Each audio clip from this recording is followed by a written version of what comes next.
უნდა ვიწუწუნო ხა მაგ თემაზე ვსაუბრობ ბარემ და ბარეგამ ვიწუწუნებ. ანუ კომპანია, რომელიც აკეთებ Apple Intelligence Vision Pros. აი ბატონავთან და საერთოდ არ ჯერა full stack-ის არსებობს. სამწუხაროდ.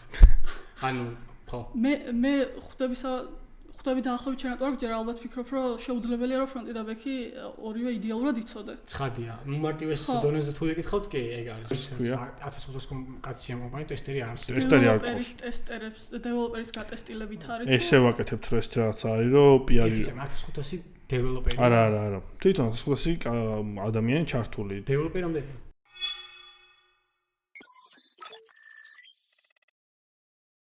გამარჯობა, ეს არის დევთერაპის მე-14 ეპიზოდი. დღევანდელი ჩვენი სტუმარი გახლავთ ნათია კუხილავა, რომელიც არის Helio AI-ის ტექნიკური დირექტორი. ნათიას მრავალწლიანი გამოცდილება აქვს უკვე დეველოპმენტში, ლიდინგში, მენეჯმენტში და დანარჩენ ამ ყველაფერზე მოგიყვება ნათია. ნათია, გამარჯობა, როგორ ხარ? გამარჯობა, შვენივრად გრძნობ თავს. კარგი. ამ გარემოში მithumetes. მადლობა, რომ დაგვითმეთ დრო. იქით მადლობა რომ დაინტერესდით. მოგწონს სახაურობა, კარგად გვაქვს, რაღაცები გეკეთებული. სხვა შორის ძალიან მომეწონა ეხლა რომ შემოვედი, ძალიან კაი ეფექტი ქონდა, მაგრამ აი ეკრანიდან რო უყურებ ხოლმე, ფერები მომწონს ძალიან კაი საყურებელია. 7. კი, ეს ძალიან ბევრი ვიწვალეთ ამ იმერებზე, გარემონტებაზე და რაღაცებზე და ვისაით რომ ყველაფერი ლამაზი ჩაგვეტანა. ო იდეა შეიგიყო რა, იდეა რომ ყურებისას მაქსიმალურად კოზი გარემო გქონდა. კი, ძალიან კაი გარემო ყურებისას. კაი, მოდი დავიწყოთ მაშინ და მე ვიქნები პირველი, ვინც კითხავს, რაც ყველაზე ძალიან მაინტერესებს. Helio AI-ის ზოგადად დაბადებაზე რომ ვისაუბროთ. საიდან გაჩნდა იდეა, რატო გაჩნდა და დანარჩენებზე უკვე მე ნელა თორნიკეს დაგვეხმარება და გავაგზავნოთ. კაი, დავიწყოთ Helio-თი. Helio არის ალბათ ყველაზე მეტად რაზეც სიამოვნებს საუბარი ეგეთი რაღაცა. Helios დაბადების იდეა გაჩნდა წელიწად ნახევარია ცოტა მეტი დაახლოებით 2 წელიწადზე ნაკლები. და Helios ყავს 4 თანადამფუძნებელი. 2 თანადამფუძნებელს ნინის და იაკოს ჰქონდათ ეგეთი პრობლემა, რომ დაახლოებით 2 კვირაში ჰქონდათ 3000 რეზიუმე გადასარჩევი, 3000 CV შეუვიდათ და 2 კვირაში უნდა გადაერჩიათ. რაღაც პროექტს აკეთებდნენ მაშინ. და მიხვდნენ რომ რაღაც შარში გაყვეს თავი, იმიტომ რომ რავი 3000 CV რო წაიკითხო უბრალოდ 2 კვირაში, ეგეც ძალიან წარმოუდგენელი რაღაც არის და მithumetes ისე დაკვირვებით წაიკითხო რომ რაღაცებს მიხვდე ამ CV-ში რა ხდება და მაშინ დაებადათ ნინის და იაკოს იდეა, რომ ხო არ გავაკეთოთ რაღაცა, რაც ჩვენ მაგივრად გასკრინავს ამ CV-ს და ჩვენ მაგივრად წაიკითხავს ამ CV-ს და მანდედან დავიწყეთ. მაგრამ ხა დღეს სანამდეც მივედით არის ბევრად უფრო დიდი რაღაცა ვიდრე უბრალოდ ის რომ CV წაიკითხოს. ანუ მთელი რეკრუტინგის პროცესი არის დღეს Helio-ში, თუ კი რეკრუტერს რამე ჭირდება იმის რომ ადამიანი სამსახურში აიყვანოს, ყველაფერი შეუძლია რომ Helio-ში გააკეთოს. მე ესეთ კითხვა მაქვს, ეს თვითონ პროდუქტი, ანუ კომპანიას უმარტივებს საქმეს თუ მაგალითად ვისაც დასაქმება უნდა იმათაც შეუძლიათ ამ პროდუქტის გამოყენება.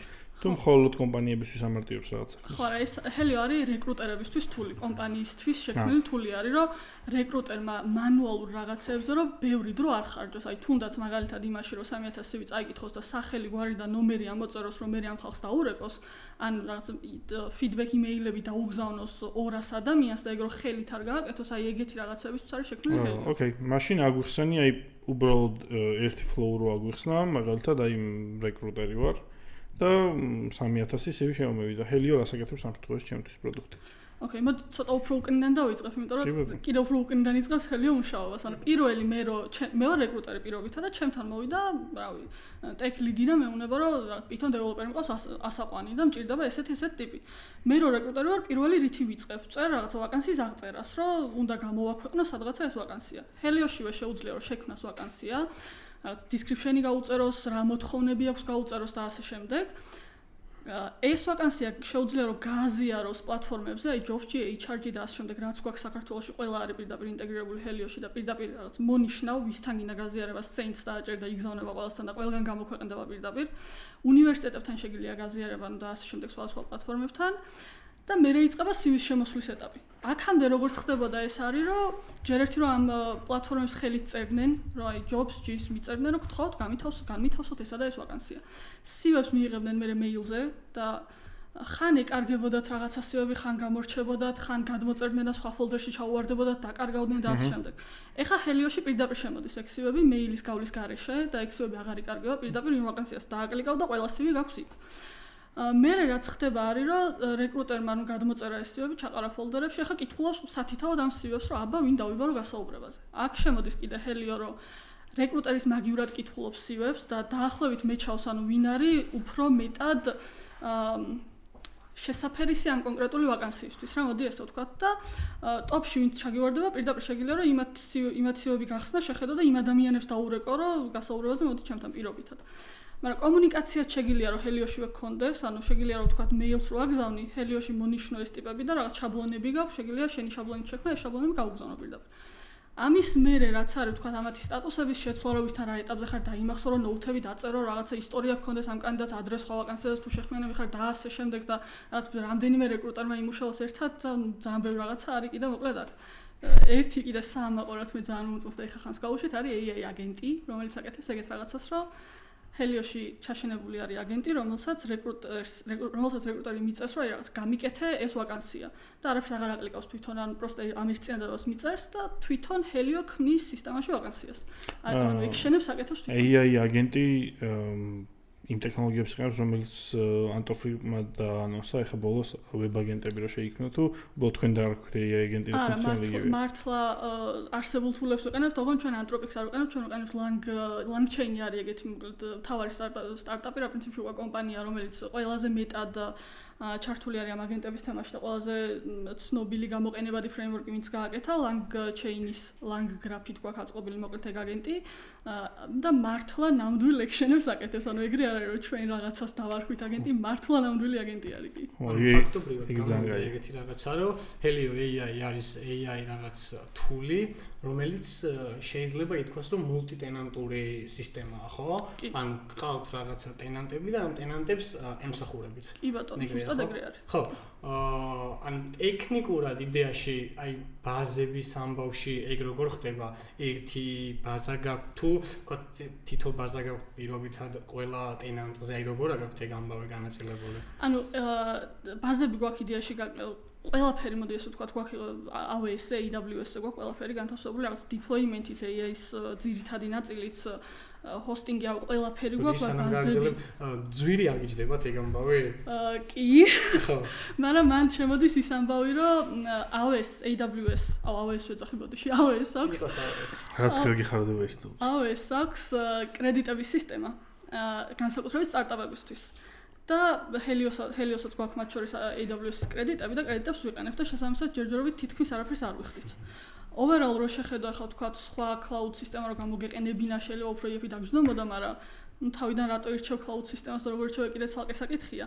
მაგრამ ამ ეტაპზე ყოველ შემთხვევაში ძვირი ვერ გვიჯდება, უფრო სწორად ჯდება, მაგრამ ჩვენ ვერ ვგრძნობთ, კრედიტები გვაქვს ყოველ შემთხვევაში. ბაზებს რაც შეეხება, ხო, ყველაფერი გვაქვს AWS-ზე, მათ შორის ბაზებიც გვაქვს AWS-ზე და ყველა კომპანიას უხეშად რო ვთქვათ, აქვს თავისი ბაზის ნაწილი. ეგრე შეგვიძლია ვთქვათ უხეშად, ისე რომ რელაციური თუ არარელაციური? ბაზები გვაქვს, ფაილური ბაზები გვაქვს, ერთი სადაც კონკრეტულად CV-ები ინახება, მაგალითად S3-ზე, მეორე გვაქვს PostgreSQL-ი, სადაც CV-ები კი არ ინახება, სხვა რაღაც დატები, რაც საჭიროა სისტემის მუშაობისთვის. რა, აი უხეშად ესე შეგვიძლია გავყოთ ორ ნაწილად. კი ბატონო. და პროდუქტულად მე მაინტერესებდა ეხლა მაგალითად ვარ თვითონ თქვენ ვებსაიტზე შესული. და ეს, საინფორმაციო ვებსაიტია გასაგებია. თვითონ როცა კომპანიასთან უკვე ინტეგრაციას იწყებთ და თანამშრომლობთ, რაცა ცალკე დომეინს აძლევთ, თუ თვითონ აქედან უბრალოდ ლოგინდება და ყველაფერი უკვე დაშბორდი აქვს და ყველაფერი. მან ლოგინდება და ყველაფერი არის, ოღონდ მაგ დომეინზე არ მაგის საბდომეინზე, მაგრამ მანდვე რა. ხო, ანუ პროდუქტულად ერთი ხო, გასაგებია.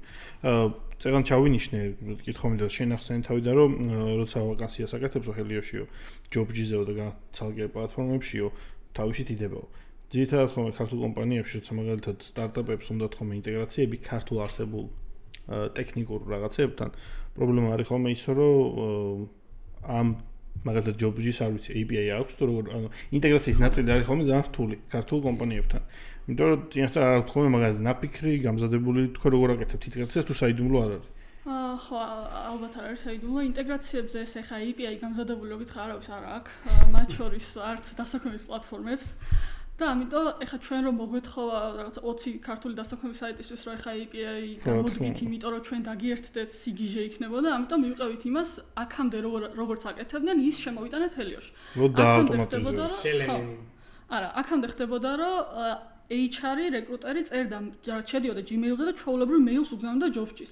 ეს მეილის გაგზავნის ნაწილი შემოვიტანეთ Helio-ში. ანუ Helio-დანვე შეუძლიათ ამ მეილის გაგზავნა. რეკრუტერი მონიშნავს და პირდაპირ იგზავნება შაბლონური მეილი, რასაც აქამდე ხელით წერდნენ და აგზავნებდნენ. ანუ ჯობსჭიზე მე რომ მომინდეს პირობთ ვაკანსიის გათავსება, ადამიანს თუ არ მივწერე, არ განითავსდება. უნდა მიწერო მეილზე, რომ რაღაც მინდა ამადამ ვაკანსიის განთავსება. ეგ რა ცუდია. სამწუხაროდ ეგეთი და სისტემა. რამდენი წელია მაგრამ ეგ არ არის მარტო ქართული ამბავი, ძალიან ბევრ ქვეყანაში არის ეგრე რეალურად, რა, ძალიან დიდი პლატფორმა თუ არ არის, რაღაც Glassdoor და Indeed და რაღაც ეგეთ ძალიან დიდი პლატფორმა თუ არ არის, ყველას აქვს რა, რაღაც Telegram-ზე აქვს რაღაც არხები, სადაც უნდა მიწერო, ან WhatsApp-ზე უნდა მიწერო, ან mail-ზე უნდა მიწერო, ან სადღაც უნდა დაუკავშირდე. ეგრე გამოდგმული API ძალიან ბევრს არ აქვს. არ არის მარტო ქართული ამბავი. აი სტარტაპ იდეა შეიძლება ჩამოყალიბდეს მაგით. ხო, პრინციპში აი მე სადაც მუშაობ ახლა უკვე 1 წელზე მეტია, ჩვენს recruitment სისტემა ვართ. ოღონდ ჩვენ უფრო LinkedIn-ის თანამედროვე ვერსია ვართ უფრო რა. და მანდ გვაქვს ზუსტად AI რაღაცები დანერგილი რა, მაგრამ ავტომატური რეკრუტმენტის პროცესი არ გვაქვს, ჯერ მაინც მანუალური გვაქვს რა, მაგრამ ხო აი მანდაც ეგ არის, რომ ჯობის დამატება ეხლა რო გავიაზრე, რეალურად მართალს ამბობს, რომ ანუ ჩვეულებრივ ნორმალურ იუზერს არ შეუძლია რომ ჯობი დაამატოს, მანდაც კი რა, ანუ პოსტამენტები ხო, ჭირდება მეილი გააგზავნო ესე იგი და ან უბრალოდ მოსთხოვო თანამშრომლობა კომპანიას და ის მე უკვე ხელფასები რაღაც საფასურის გადახდა გიწევს და ასე შემდეგ რა, ეხა გამახსენდა ეგ ამბავი. ეგრეა ნამდვილად. ხო, რამდენიმე წლის წინ იყო, მე მგონი 2020-ში იყო, და ვიცი გახსოვთ თუ არა, სანდრო დოლიძემს და მის პარტნიორს ჰქონდათ რაღაც სტარტაპი, აღარ მახსოვს რა იყო, მაგრამ უფრო ჭკვიანი ჯობსში იყო გაკეთებული, აღარ მახსოვს რა იყო. მაგრამ ძალიან კარგად მუშაობდა რა. თვითონ კომპანიები არეგისტრირებდნენ ვაკანსიებს, ჯობსდებდნენ და შეიძლება ძალიან სწორი ფილტრი გაკეთებდნენ პირდაპირ მოგეძებდნენ მაგალითად Android-ის ჯობები, სიტყვაზე ავიღოთ. და კარგად დაისტარტა რა. მე რაღაც Y კომბინატორშიც ჰქონდათ, მაგრამ ნუ მე გაჩერდნენ. და მე არც ვიცოდი სიმართლე რო გითხრა, თუ ვიმე ეს რაღაცას აკეთებდა მაგ სტარტაპის მერე და ეხლა რასაც მოვისმინე, ძალიან დიდი ოპორტუნიტები უჩანს რა. ეხლა რაც ილაპარაკე შენ განვითარების მაგას კიდე ბევრი ციხე-მისეული ჩაშლები აქვს. სადაც შეიძლება მაგების კარგად დაავტომატიზირება. ამით უმეტეს როგორც შენ თქვი, მარტო აქ არ აკეთებთ. 6 ქვეყანაში ხართ ხო, როგორც ვიცი. კი, ეხლა Helio გასული არის 6 ქვეყანაში. ზოგიერთ ქვეყანაში ვართ უკვე ძალიან აქტიურად და ზოგიერთში ვართ აი დატესტვის ეტაპზე, როგორ გაამართლებს, როგორანაირად წავა, მაგრამ ყოველ შემთხვევაში მარტო საქართველოს თავიდანვე ჩანასახში არ იყო მიზანი. საქართველოს არის ძალიან კარგი ბაზარი, რომ რაღაცები გატესტო, ნახო როგორ მუშაობს, გამოგდის, არ გამოგდის, რა ხდება, მაგრამ overall მაინც ჯობია რომ გათვლა გქონდეს სხვა ქვეყნებზეც საქართველოსთან ერთად. ზოგადად აი მაგალითად გინდა სტარტაპების შემთხვევაში, როდესაც ქართულ სტარტაპებზეა განსაკუთრებით საუბარი, საკმაოდ ჭირს ხოლმე და ალბათ ქართული სტარტაპების უდიდესი მიზანი არის ხოლმე ის, რომ უცხოურ ბაზარზე გავიდნენ რა. და ეგ ამბავი ძალიან ჭირს ხოლმე, იმიტომ რომ როგორც წესი, სხვადასხვა მიზეზებიდან რაღაცა სიტუაციები უნდა არსებობდეს, რომ მარტივად მოხდეს ეგ პროცესი. ხო და ეხლა რომ თქვი რომ თქვა 6 ქვეყანაში გავედით და წელიწადი არსებობს კომპანია, აი ეგ როგორ მოხდა, ანუ ეგ ამბავი რა, რომ 6 ქვეყანაში ესე დაინტერესდა სხვადასხვა ტენანტები და იმუშავებით რა. არ არის მარტივი ამბავი. ხო, აი ეგ მინდოდა რომ გეთქვა იდეაში ძირითადი, აი მე როგორც მახსოვს, აი მაშინ როცა თქვა Helio ახალი დაარსებული იყო, მე Web Summit-ზე იყავი, როგორც ვიცი, მეც იქ ვიყავი და მგონია რომ იდეაში networking-ი თავისას შვრება რა და არის კიდე სხვა რაღაც ისინი, რომ თქვა სტარტაპი წინ წაწიო, რომ იქნებ მის დავფიქრე რაღაც ეტაპზე სტარტაპის დაარსებაზე. სტარტაპის დაარსებაზე აუცილებლად უნდა დაფიქრდე და ვიწყოთ აქედან. მაგრამ იდეაში მთავარი არის networking-ი. პირველი რაც ვიტყოდი არის networking-ი, იმიტომ რომ მაგალითად Helio-s შემთხვევაში როგორც მოხდა იქ ყველაფერი და 6 ქვეყანაში როგორ აღმოჩნდით, არის ის, რომ ყველგან რაღაცა networking-მა შეგვიწყო ხელი. მაგალითად აზერბაიჯანში როგორც მოხდით, არის რომ Helio-მ რაღაც შეავსო განაცხადი Inmerge-ის აპლიკაცია. Inmerge არის ერთ-ერთი ძალიან დიდი tech event-ი, მოკლედ, რომელიც სტარტდება აზერბაიჯანში. ხო.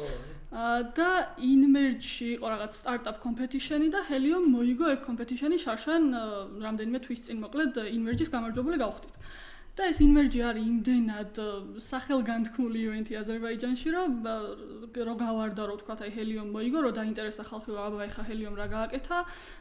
ერთი დაინტერესება იყო მანდედან, რომ ვინ მოიგო, მეორე დაინტერესება იყო, რომ იქ რომ მოვიგებ, თქვა ჯიურის წევრები ვიღაცები, ვინც იყვნენ, ვინც იღებდა მონაწილეობას იმაში, რომ ჰელიოს გაემარჯვა, ესე რომ თქვა, ჯიურის წევრები თუნდაც, ეს ადამიანები თვითონ დაინტერესდნენ, რომ აბა ჰელიო რას აკეთებს, მანახე, შემთხვევა მე ვიცნობ პირობითად ამას და მოდი დაგაკონტაქტებ, იმიტომ რომ გონია რომ გამოადგები, ანუ ძირითადად ხდება ეგრე, რომ ვიღაცა გაიგებს შენ შესახებს ახლობელი ნეტვორკში ვიღაცა და გეუბნება, რომ ან მე მჭირდება, ან ჩემ მეგობარს ვიცი, რომ ჭირდება, წამოდი შეგანხვედრებ, ძირითადად ეგრე ხდება ხოლმე. რა ნეტვორკინგის იქით თავარი არის ეგ, ხა რაღაცები არის, მაინც თქვა cold email-ები და LinkedIn-ზე ვიღაცების მიწერა და ეგრე ბევრი გზა არსებობს, მაგრამ ეგეც ალბათ გაჩნია სტარტაპს სად რა ამართლებს. ჰელიოს შემთხვევაში ჯერჯერობით ყველაზე მეტად ამართლებს აი ნეტვორკინგის რაღაცეები. აი ანუ შენამბობ რომ ავარდებმა მაინც თავისი ქნა, ხო? კი, მაგან უპირობოდ თავისი ქნა, იმიტომ რომ საქართველოშიც დაგვეხმარა ეგ ძალიან მაგალითად რავი მერიტო რომ მოვიგეთ, მერიტოდან ბევრმა გაიგო ჰელიოზე და ბევრი მოგვადგა რომ ვა მერიტოზე გნახეთ რომ მოიგეთ, აბა რას აკეთებთ. ანუ ეგეთ რაღაცები ძალიან მოქმედებს მაინც. აი პროცესი რო აგვიხსნა, მოვიგეთ რას ნიშნავს, ანუ კომპეტიშენი რას გამოდიხარ და პიჩი გაქვს ავარაუდოთ, სადაც ლაპარაკობ ჰელიოზე რამდენი წუთი და ბენეფიტებს ამბობ, ხო?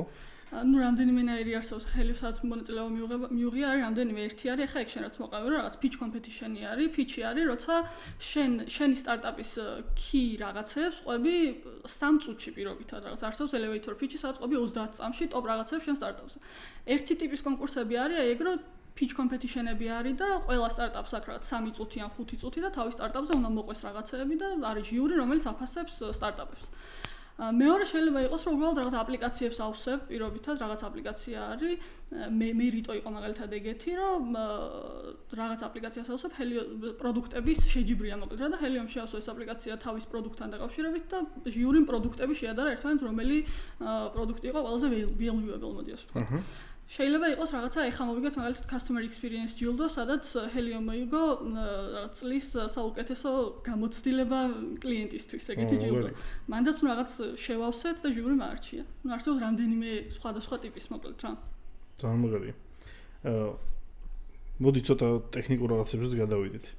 პირველ რიგში მაინტერესებს ეხა რაც ვახსენეთ ჩაულებრივ ეს მაყურებელს შეიძლება წარმოედგინოს ესე რომ უბრალოდ ჰელიო რაღაცის ავტომატიზაციებს აკეთებს, მაგრამ მეგონი აგვისაუბრია ზუსტად აი AI რა ნაწილში ერთვება და რას ტვინავს, რას ფიქრობს და რას აკეთებს და როგორ რაში ეხმარება ზუსტად რა სამუშაოში ერთვება AI. იმიტომ იქ რომ მივხვდი რომ მეილზე რა აგზავნის ჯობჯიზე ეგ ყველაფერი კი ბატონო, მაგრამ თვითონ AI რა ნაწილში ერთვება. ხო ჰელიოში არის რამდენიმე მომენტი სადაც AI შემოდის. პრინციპში 3 key ნაწილი არის სადაც AI შემოდის. პირველი არის რომ HR-ს რაც ძალიან ეზარებათ ხოლმე არის CV-დან საკონტაქტო ინფორმაციის ამოწერა, იმიტომ რომ მე შეიძლება ავარჩიო ვის უნდა დავურეკო რო გასაუბრებაზე მოვიდეს პირობითად, მაგრამ უნდა დავურეკო 20 ადამიანს და ეხლა CV-დან ხელით უნდა ამოვიწერო 60 ადამიანის სახელი გვარი და ან ნომერი ან მეილი რო დავეკონტაქტო. ერთი ნაწილი სადაც AI შემოდის არის ეგ რომ მაგ რაღაცებს ჰელიო აკეთებს თვითონ ამ CV-დან key ინფორმაციის ამოკითხვას აკეთებს თვითონ და რეკრუტერს არ უწევს რომ ხელით ამოწეროს ეგენი. ბოდი ჩაგეჭრები ზუსტად იცის რა არის key ინფორმაცია მაგალითად ტელეფონის ნომერი. წინასწარ ვიცით რომ key ინფორმაცია არის სახელი გვარი ნომერი და იმეილი. და დიზმაჩები არ აქვს ხოლმე მაგალითად 100 ჯერ რომ ეტყვი მაგას 100 ჯერ სწორად გაიგეთებს? 100 ჯერ სწორად შეიძლება ვერ გააკეთოს, მაგრამ რო გითხრა რეიტი გვაქვს დაახლოებით 98%-ზე ცოტა მეტი 98% მოდი ეგრე ვთქვა. მაგით სახდება. შეიძლება მოხდეს ისე რომ მაგალითად რეზიუმეში წერია ტელეფონის ნომერი, მაგრამ AI-მ ვერ ამოიკითხა და დაგიწერა ტელეფონის ნომრის ადგილზე რაღაც სიცარიელი. და მაგ შემთხვევაში HR-ს მოუწევს რომ გადაამოწმოს რომ მართლა CV-ში არ ეწერა ნომერი თუ ჰელიომ ვერ ამოიკითხა. მაგრამ იმდენად ცოტა არის ეგეთი кейსები და იმდენად უფრო ბევრია ის кейსები, სადაც ამოიკითხა, რომ იმერც დავარს ამოწმებ რა და გიღირს მე. იცი რა მინდა კითხო სანამ გადავალთ შემდეგ თემაზე. ეს ჩვენს გვაქვს მსგავსი ფიჩერი ზუსტად რა, სადაც რეზიუმეს პარსინგის AI ვიყენებთ რეზიუმეს პარსინგისთვის, იმიტომ რომ იუზერები ხანდახან რეზიუმეს საერთოდ არ თვითონ ხოლმე. ეგეთ შემთხვევების გაქვთ ხოლმე, ხო? შემთხვევები გვაქვს ხოლმე, რომ მაგალითად CV-ს მაგივრად საკუთარი ფოტო აქვს აბერტული ადამიანს ან რაღაც. ხო, ანუ სანამ საერთოდ სხვა დიპლომი, სხვა დოკუმენტი რაღაცა საერთოდ. ჯერ ვალიდაცია უნდა გაიაროს. მაგაზე ვალიდაცია, ფილტრავთ ხო ალბათ? თუ ეგ არ არის, არც საიწყებთ.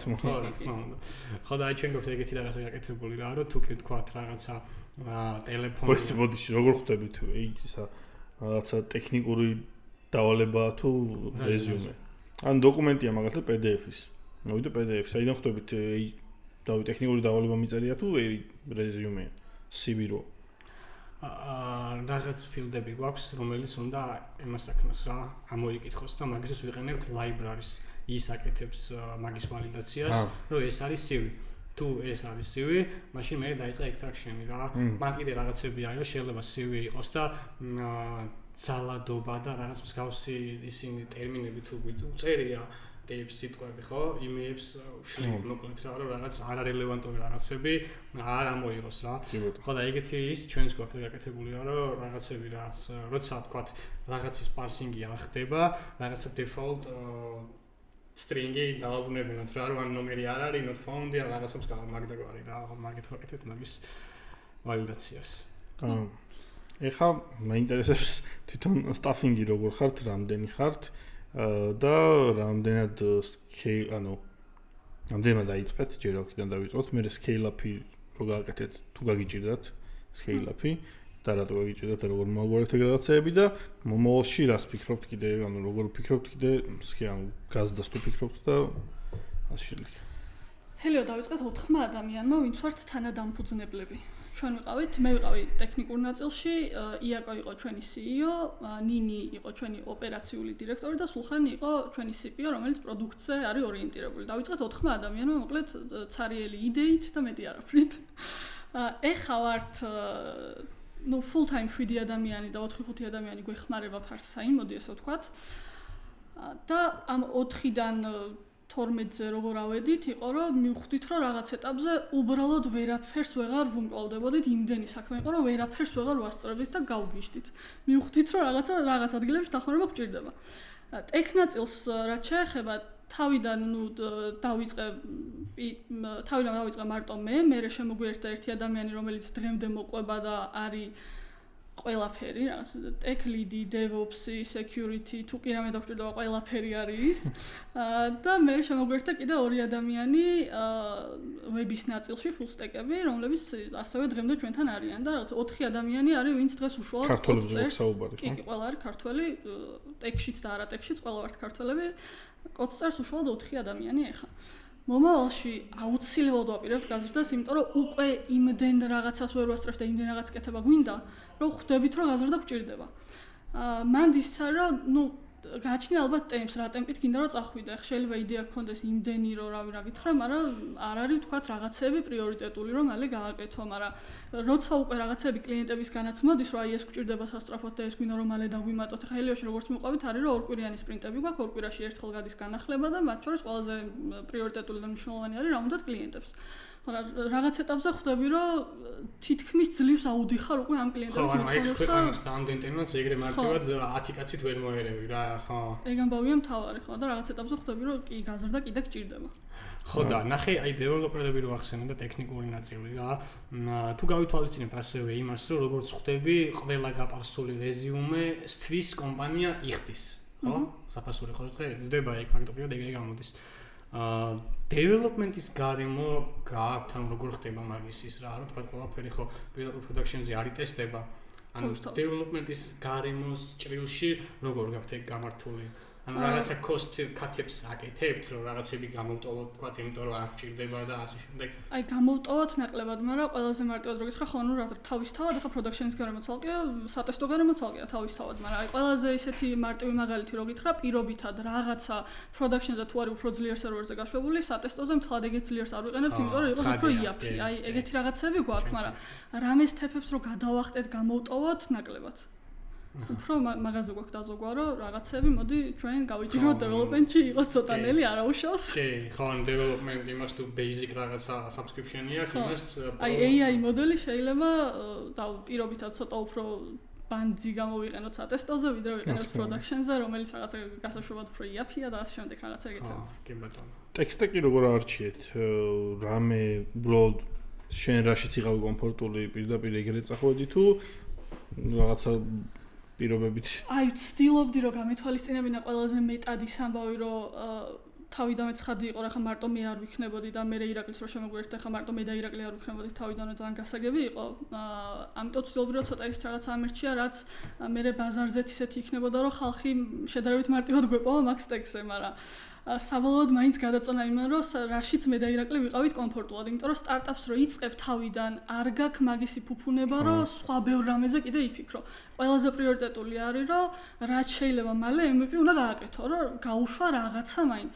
ამიტომ პირველი ყველაზე დიდი პრიორიტეტი, რასაც აქვს, ძირითადად არის მაინც, რომ მე რა ვიცი, რითი გავაკეთებ ახლა ამას. ამიტომ ერჩეთ Python. ამიტომ ავირჩეთ Back-ზე გვაქვს Python-ი, Front-ი გვაქვს React-ზე, Cloud System-ს ვიყენებთ AWS, მაგიტო გადაწყდა ეგ სამი ძირითადი რაღაცა, რომ ჩემთვის და ირაკლისთვის, ვინც თავიდან დავიწყეთ Helio, ყველაზე კომფორტული იყო და ყველაზე სწრაფად მაგაზე გავაკეთებთ. თან პროდუქტულად თქვენ მხოლოდ კლიენტის მხარეს ვები გაქვთ და მეტი არ გჭირდებათ. კი, მარტო ვები გვაქვს. Mobile და ასევე არ გჭირდებათ ფიზიკალურად. ყოველ შემთხვევაში ჯერ არ ვაპირებთ, იმიტომ რომ ის რომ დავუშვათ responsive არის mobile-ზე, ეგ არის აბსოლუტურად საკმარისი ამ ეტაპზე. ძირითადად რეკრუტერები მაინც მუშაობენ ლეპტოპებიდან, კომპიუტერებიდან, ამიტომ აბსოლუტურად საკმარისია რომ მარტო ვები იყოს და კანდიდატი რო apply-ს აკეთებს, თუნდაც მობილურიდან გააკეთოს, ის apply-ის გვერდი, სადაც კანდიდატი თავის მონაცემს ავსებს, responsive-ია ტელეფონისთვის. ხო, და მეტი არ გჭირდება იდეაში. საკმარისია. ხო, იმიტომ რომ თქვენ მაინც ხართ B2B. კი, ჩვენ ვართ B2B თალსახით. აკეთე გამომდინარე საკმარისია. და React-ი მაგ წრილში არჩიეთ, რადგან თქვენი ცოდით კარგად. კი, React-იც მასე აირჩა, რომ და თუმცა React-ი ისეთი ტექნოლოგია, რომ პირველ შენაც თქვი პირველ არგუმენტსაც ეყრდნობა, რომ საქართველოში ძალიან მარტივად იყო. კი, მაგრამ Helio-ში მაინც შეიძლება პრობლემა იყოს, იმიტომ რომ ჩვენ ახლა ძირითადად კი ჩვენ ახლა ყველა ყავს full stack-ი და მაგის მიზეზი იყო ის, რომ იდეაში 2 და 3 ადამიანი რო ყავს გუნდში, ვერ რთულია რომ ყავდეს ესე დაყოფილი ცალკე ფრონტი, ცალკე ბექი, იმიტომ რომ პირობითად 2 ადამიანი რომ მუშაობს, ერთი ფრონტი, ერთი ბექი, რომელიმეს რო რავი, ყველაფერი ხდება ერთი ადამიანი ან ცუდად გახდა, ან სამსახურიდან წავიდა, ან რაღაცა რჩები HR-ში. ამიტომ უეჭველი გიწევს რომ ყავდეს full stack-ები. და აი Python-ი React-ის დუეტი, მაინც ცოტა რთულია, ხო? აი ბატონავთან და საერთოდ არ ჯერა full stack-ის არსებობის. სამწუხაროდ. ანუ, ხო. მე ხვდები დაახლოებით ჩვენ რატო არ გჯერა, ალბათ ვფიქრობ, რომ შეუძლებელია რომ ფრონტი და ბექი ორივე იდეალურად იცოდე. ცხადია. მარტივეს დონეზე თუ ეკითხავთ, კი, ეგ არის. რეალურად ეხო მე იმაში გეთანხმები და მოგხვები, ნათია, რომ სტარტაპს ალბათ full stack-ი ყველაზე მარტივად მოერგება რა.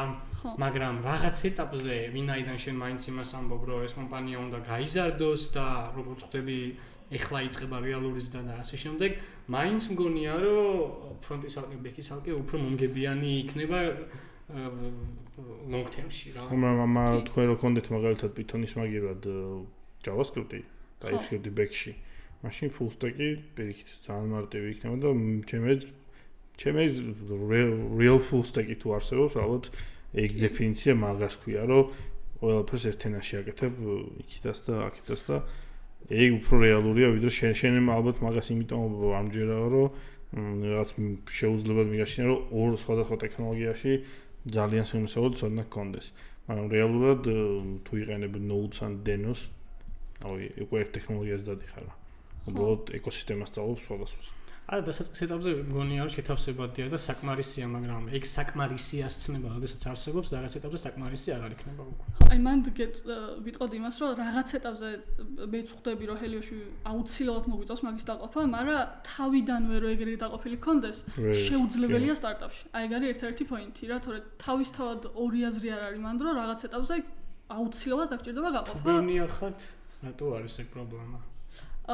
პირობითად 3 ადამიანში 2 ადამიანში, ერთი რო არის ფრონტი და ერთი რო არის ბექი, რაღაც task-ი გაქვს მაგალითად, რომელიც მოიცავს ორივეს. რომ გასაკეთებელი არის იმ task-ის ფარგლებში ფრონტიც და ბექიც. და ბექი თუდად არის, სიცხე აქვს და ვერ წერს კოდს. ვერაფერს ვერ შვები. რა უნდა ქნა. ამიტომ შეუძლებელია რომ თავიდანვე ყველა full stack-ი თუ არ არის, მეტნაკლებად მაინც გასაგებია რომ შეიძლება ფრონტზეც და ბექზეც რაღაც ღმერთი არ ხარ, მაგრამ ორივეზე უნდა შეგეძლოს რაღაცების წერა რა.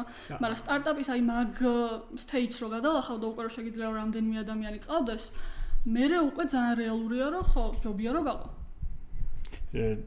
ჩემი მოგრძალებული აზრით, სტარტაპი არის იდეალური საშუალება ზუსტად რომ როტაციები გააკეთო ხოლმე ხშირად რა. მე ძალიან მომწონს ეგ მაგალითად ერთ-ერთ ჩვენ ზიან სამსხურში გქონდა მაგის ფუფუნება, რომ ნუ ვისაც გვინდოდა და გვაინტერესებდა ქონდა მაგის ფუფუნება, როტაციებს ვაკეთებდით ხოლმე და ტასკებს თუ არ იყო რაღაც ძალიან დიდი და რთული და კომპლექსური ტასკები, მაგას ვაკეთებდით ხოლმე როტაციებს. და ტექსტს თლიანი გუნდი ერთმანეთის ტექსტს ძალიან კარგად სწავლობდა რა.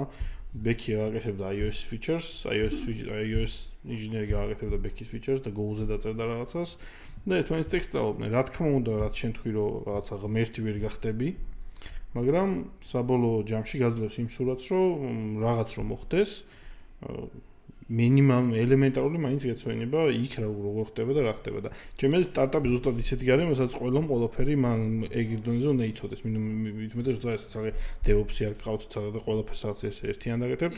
ეგ იდეალური გარემოა, რომ მართლა ყველაფერში კი იყო, იმიტომ რავი სტარტაპია რა. ეგ მუღამი აქვს სტარტაპს, რომ ყველაფერს შენაკეთებ რა. ხო დაიწერან სიცხეზე რომ საუბრობთ, მაგაზე ეგეთი არგუმენტი მაქვს რა, რომ იდეაში არც მგონია რომ სტარტაპში იმის საჭიროება იყოს, თქვა ის იმ ადამიანს, თქვა დეველოპერს ფრონტს პირობითად სიცხე ხო შეიძლება ქონდეს რაღაცა 2 დღე, ხო? ის 2 დღე პირობითად არსებობს გავსად კრიტიკული кейსები, რომ აი მასთია მისი ყოფნა, მიუხედავად იმისა, რომ პატარა სტარტაპია. აი მე შემიძლია გითხრა ეგეთი რაღაცა, რომ Helio-ში ერთხელ ეგეთი რაღაცა დაგვემართა, რომ ჯობსჯიზე რომ პირობითად იდება Helio-დან გაგზავნილი ვაკანსია, იქ იდება Helio-სავე ლინკი და ამ ლინკზე გადადის მერე კანდიდატი რომ apply გააკეთოს და ჩვენ ერთხელ დაგვემართა ეგეთი რაღაცა, რომ ეგ ლინკები გაგვიბანს და ისე რომ არც ერთი ლინკი აღარ იხსნებოდა და ვერც ერთი ადამიანი apply-ს ვეღარ აკეთებდა, ანუ HR-ები კარგავდნენ CV-ებს, აი უბრალოდ არ შედიოდა რა. ეგეთ სიტუაციაში შენ back-end developers თუ რაღაცა ჭირს, რავი, ფრენა აქვს და hire-ში აქედან ფრენოს ამერიკაში და hire-შია, სიცხე აქვს თუდად არის, სამსახურიდან წავიდა, ბევრი რამ შეიძლება მოხდეს.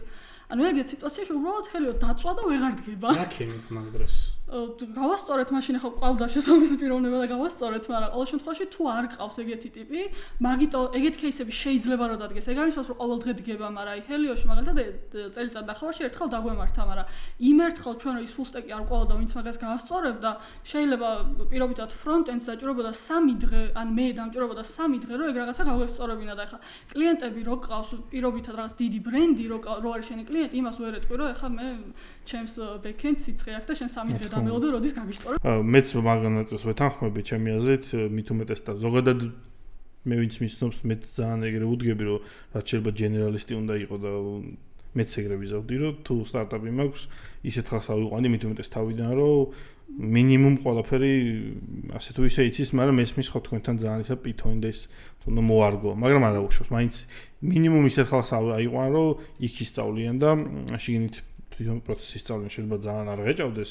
Flask-ს მაგალითად, მაგრამ ნუ ეგ ხო სწავლებადი რესურსია, თუ კაი ინჟინერს აიყვან, ჩვეულებრივად დროის ამბავია მაგაში გაცნობიერება.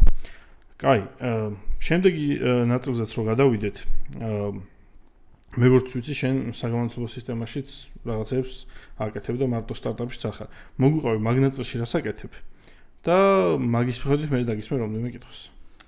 ოკეი, ну მაგნატილში იდეაში საგამომცემლო სისტემაში დაინტერესება მქონდა, რავი, ბავშვობიდან რაღაც სკოლა რო დავამთავრე, პირველივე კურსზე რო ვიყავი, მაშინ დავიწყე რაღაცეები, რომ მომზადოთ ბავშვები მათემატიკაში, ეგეთი რაღაც ძალიან ელემენტარული რაღაცეებიდან. ეხლა რას ვაკეთებ არის, რომ ტექნიკურ უნივერსიტეტში ვიყავი ლექტორი 3 წელი. ძირითადად 2 საგანზე, ერთი იყო რაღაც პროგრამირების საწყისები Python-ით, მეორე იყო machine learning საწყისები introduction. და ძირითადად მაგნატილში ვარ ჩართული, რომ ვატარებდი ლექციებს თავის სემინარებით, გამოცდები და ასე შემდეგ. Machine learning-ში რა შედის, რა სასწავლდი კონკრეტულად? საწყისების კურსი იყო, ამიტომ იყო რაღაც როგორც იწყება ხოლმე რაღაც თავიდან პირველი რამდენიმე კურსი რაღაც კალკულუსი, წრფივი ალგებრა, მე რაღაც basic ალგორითმები, ვთქვათ, წრფივი რეგრესია და ეგეთ რაღაცეები, რაღაც კლასტერინგი რა არის, რაღაც. და არჩევითი კურსია თუ? ეს არის ინგლისურენოვანი კომპიუტერული მეცნიერების მესამე კურსისთვის სავალდებულო საგანი იყო ტექნიკურ უნივერსიტეტში, ხაც ეგრეა. კაი.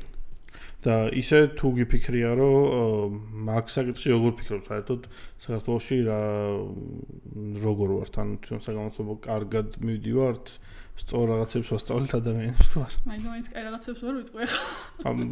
ჩვენი პოდკასტი მაგისთვის არის ცუდი რაღაცები ლაპარაკობთ. ხო რა. ბილად შევეცადოთ შედარებ. თორე რეალობა ისედაც მოვამეცით. გააჩნია ალბათ რა მიმართულებით ვგულისხმობთ. აი მე მაგალითად ძალიან გულწრფელად მჯერა, რომ აი კონკრეტულად მათემატიკის ბაკალავრი და მაგისტრატურა მაგალითად საქართველოში არის ძალიან მაგარ დონეზე. ფიზიკა მაგალითად ისწავლება ძალიან მაგრად.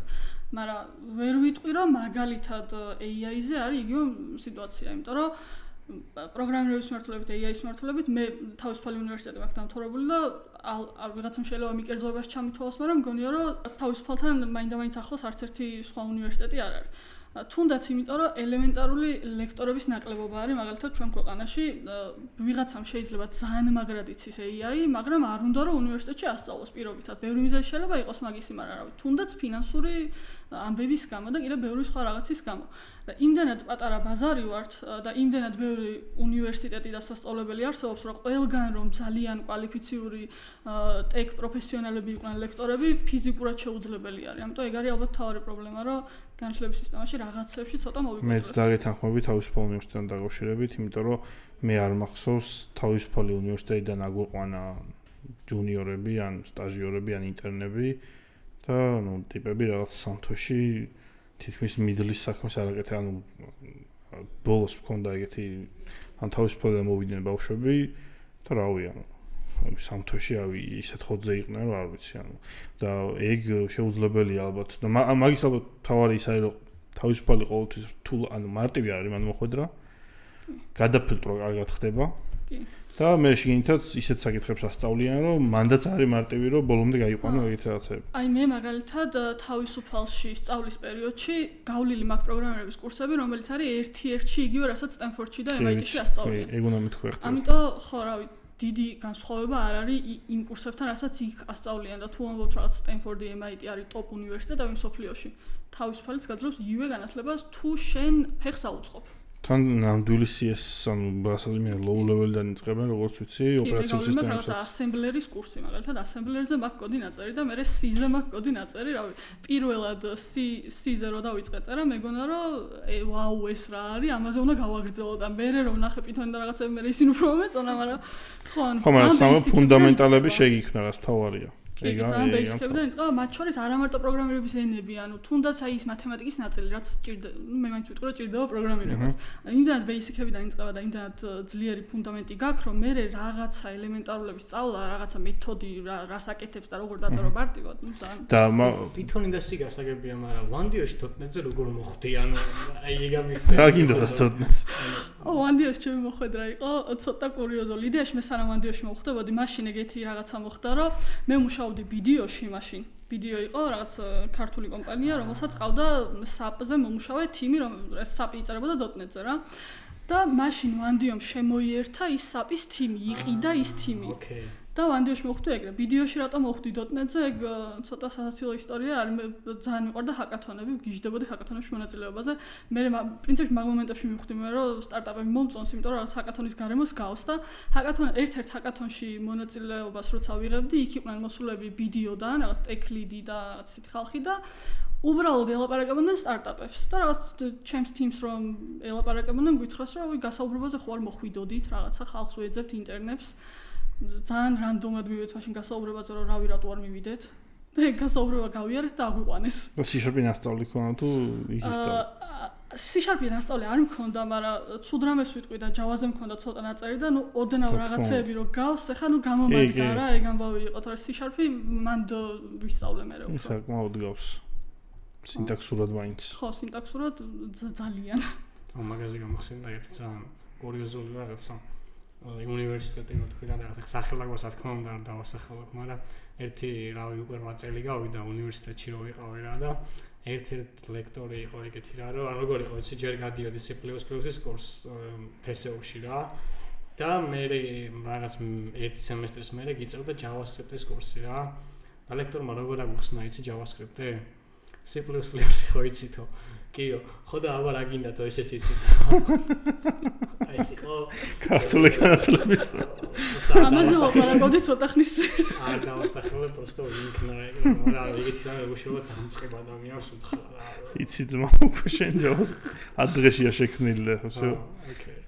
კაი. იცი რა მეკითხა ნათია. წეგან LLM-ებზე როდესაც საუბრობდით, ძალიან ვრცელია სინამდვილეში ეს თემა და ბევრი სხვაობა არსებობს და ბევრი არასწორად გაგებული ნიუანსიც არის რა და აი LLM-ებსა და აგენტებს შორის განსხვავებაზე ხშირად ამბობენ ხოლმე რომ დიდია არანაირი ერთი დეფინიცია აქვს თითქოს მაგრამ რეალურად ამას შორის სხვაობა მაინც არის აი ამაზე რო თუ შეგვიძლია რომ ვესაუბრო და შენი გამოცდილებით. ხო, LLM-ები და აგენტები გავს რაღაცით ერთმანეთს, მაგრამ დანიშნულება და გამოყენება აქვს სხვადასხვა. LLM-ების თავარი მისია არის რომ მე რაღაცა მივწერო და იმან ან რაღაცა მომწერო, ან რაღაცა დამიგენეროს, პირობითად ტექსტი დამიგენეროს და მომწეროს კითხვაზე პასუხი, ან რაღაც გააკეთოს, მაგრამ აგენტის არსი და მუღამი არის ის, რომ შენს მაგივრად რაღაცა გააკეთოს, ანუ ექშენი გააკეთოს. პირობითად მაგალითად, რავი, მე რომ მივწერო LLM-ს უბრალოდ რა ChatGPT-ს, კოდს, Gemini-ს, რაღაცა LLM-ს რომ მივწერო რაღაც შემიქმნენი Python developer-ის ვაკანსია, უბრალოდ ვაკანსიას დაწერს და იქ დაამთავრებს. და მე რომ ხა Helio-ში აგენტს მივწერო რომ გამიკეთე Python developer-ის ვაკანსია, ჩემს მაგივრად გააკეთებს იმას, რომ create new vacancies დააკლიკავს, იქ შექმნის იმ ვაკანსიას და მე რომ ვაკანსიებში გადავარ, ლისტში უკვე მექნება ეს ვაკანსია. ანუ უშუალოდ action-ს აკეთებს LLM-ისგან განსხვავებით, ეგ არის რაღაცა key განსხვავებები. მაგას როგორ ატრენინგებთ, ანუ წინასწარ რაღაც action-ების chain-ს აძლევთ და მე მაგას სწავლობ. აი ძალიან უხეშად რო აქვს. ხო, აი ძალიან ბუტაფორიულად რო აქვს. ბოტია ჩვეულებრივი ეს. ხო. ან ჩვეულებრივი დაპროგრამებული Selenium-ის ბოტისგან რითი განსხვავდება შენს მიერ დეფინიციით? აი ძალიან მარტივად ვეცდები რომ ავხსნა ახლა აი მაგალითად მე თუ მინდა რომ ან ჩემს აგენტს შეეძლოს მარტო ვაკანსიაში მქონდა მეტი არაფერი. მე გავაკეთებ ესეთ რაღაცას რომ რავი მექნება რაღაცა ჩათი რომელსაც მივწერ გამიკეთე ვაკანსია და მექნება LLM რომელიც ამოიცნობს განზრახოს ანუ ვაკანსიის გაკეთებას მთხოვს user თუ არა და თუ მთხოვს წადი და გამოიძახე API რომელიც ქმნის ვაკანსიას და ამით დავამთავრებ. მაგრამ აგენტებში ეგ არ მუშაობს ძირითადად იმიტომ რომ იმდენად ბევრი თული არის რაც აგენტებმა იციან რომ შეუძლებელია რომ ეგრე ყველა თულისთვის ცალსაყე ინტენთის ამოცნობა გააკეთო რა. აი მაგალითად ჩემ აგენტს შეიძლება შეეძლოს ვაკანსიის შექმნაც, დაედიტებაც, ჯობსჯისთან გაზიარებაც, რეპორტის ამოღებაც, კანდიდატთან მიწერაც და ასე შემდეგ. ანუ ბევრი რაღაცა შეიძლება რომ აკეთებდეს. ამიტომ წინასწარ ყველა ეგრე if case ვერ გაუწერ. რომს გაუწერო არ იქნება სწორი მიდგომა. ამიტომ არსებობს ეგ აგენტების მიდგომა. აგენტები როგორ კეთდება არის რომ აი ძალიან უხეშად რო წარმოვიდგინოთ მე მაქვს რაღაცა LLM-მა იცის რა ექშენების გაკეთება შეუძლია. ანუ მე წინასწარ ვეუბნები რომ შენ იცი აი ამ ექშენის გაკეთება, ამისთვის გამოიყენე ეს, იცი ამ ექშენის გაკეთება, ამისთვის გამოიყენე ეს. LLM-ი ელაპარაკება მე ადამიანს და ხვდება რომელი ექშენის გაკეთებას თხოვს ადამიანი. და უკვე იცის ეს ექშენი როგორ უნდა გააკეთოს და მიდის და აკეთებს პირდაპირ. ანუ ამ ინტენთის ამოცნობას აკეთებს LLM-ი რა და მე მიდის და თვითონ რა თულებიც აქვს, იმითიც ცდილობს რომ გააკეთოს ეგ ექშენი. აგენტს შეიძლება ევალებოდეს რაღაც კონკრეტულ პორტალზე შესვლა და იქ რაღაც ქმედა ექშენის აკეთება? კი, შეიძლება რაღაცა ევალებოდეს. ხო და ნახე, მაგისთვის ხო იდეაში აი Cloudflare რასაც აკეთებს მაგალითად სერვისს თავაზობს სერვისი იმის რომ ეგეთი რაღაცები შეზღუდოს და დაბლოკოს რა, რომ აი are you human, I am human is checks rules მოფრა ხო და მაგის bypass როგორ აკეთებ? თუ მხოლოდ ისეთ სისტემებს ერგებით, რომელიც თქვათ მაგას არ ბლოკავს. ხო, ყველა სისტემას ვერ ერგება. ეგრე ყველა სისტემას ვერ ერგება არა მარტო აი მაგალითად მაგ ჭრილში აი მაგალითად რაღაც სისტემები არის, რომ სადაც გჭირდება რომ subscription-ი გადაიხადო რომ რაღაცაზე წვდომა გქონდეს. ახლა მაგას გვერდს ვერ აუვლის. აი ეგეთ human რაღაცებს გვერდს ვერ აუვლის ჯერჯერობით ყოველ შემთხვევაში, მაგრამ მე რა როგორ იქნება არ ვიცი, მაგრამ წინასწარ რა თულებსაც აძლევ, რასაც ეგეთი რაღაცები არ ჭირდება, ანუ იმ თულის გამოყენება ჩათვალე კოდითაც უნდა შეგეძლოს. თუ კოდით იმ თულის გამოყენება შეგიძლია, ესე იგი LLM-საც შეუძლია რომ გამოიყენოს. მან ცოტა ჩაინიკური კითხვა მაქვს. Security-ის მხრივ შესაძლებელია რომ აგენტმა იმაზე მეტი არასწორად გააკეთოს, რაც ევალება.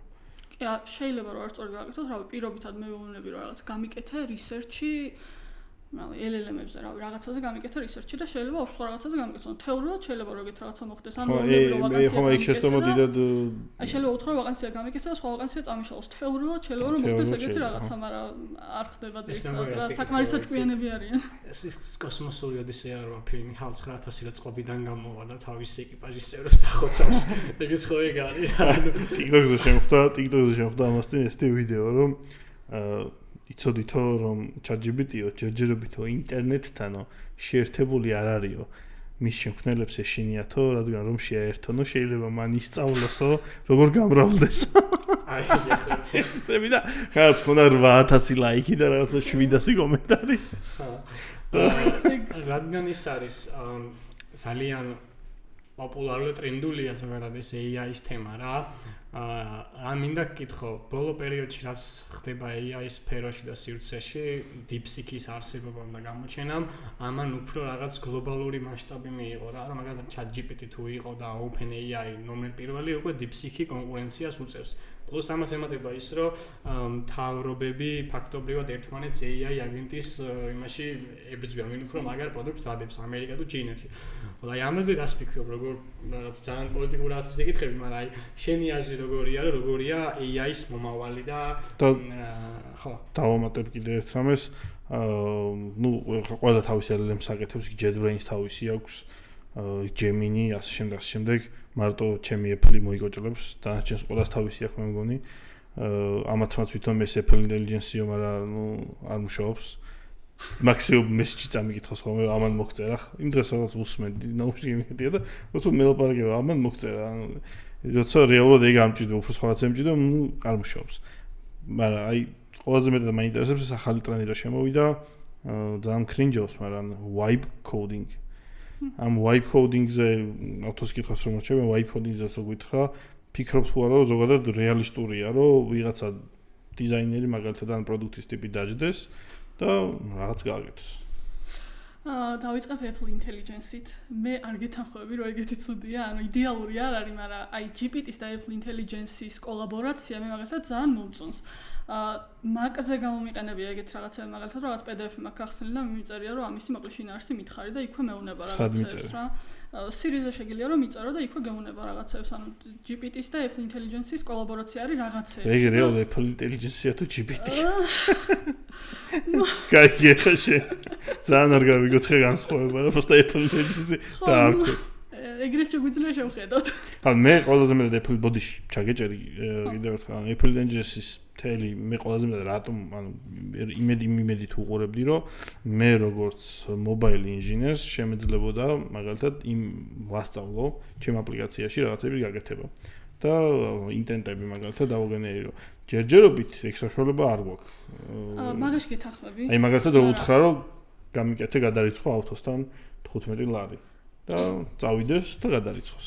აი იქ იქნებოდა იდეალური. მაგებს ჯერ ვერ აკეთებს. ალბათ მივლენ მანდაც, მაგრამ მე შეიძლება რაღაც ძალიან ისეთ რაღაც ვამბობ, რომ იმდენად არ გამართლდეს რომ რაღაც ვიღაცა მე დამცინოს, მაგრამ მე მგონია რომ უბრალოდ Apple სხვა რაღაცებზე აქვს აქცენტი, აი თუნდაც ის Vision Pro რო გააკეთეს და რაღაცა მე ძალიან მგონია რომ იმდენად მიდიან იმისკენ რომ ადამიანი, ანუ კომპიუტერი შეცვალან ადამიანისთვის სხვა უფრო კომფორტული რაღაცით და იმდენად მგონია რომ მაგას დაჟე EEG-ს მიაბავენ და ადამიანი ფიქრით რაღაცებს გააკეთებს, ოღონდ დღეს და ხვალ არა, მაგრამ ნუ 10 წელში პირობითად 20 წელში, რომ მგონია რომ უბრალოდ აქცენტი აქვს იქითკენ უფრო სხვა რაღაცეებზე. Vision Pro failure არ გგონია მაინც.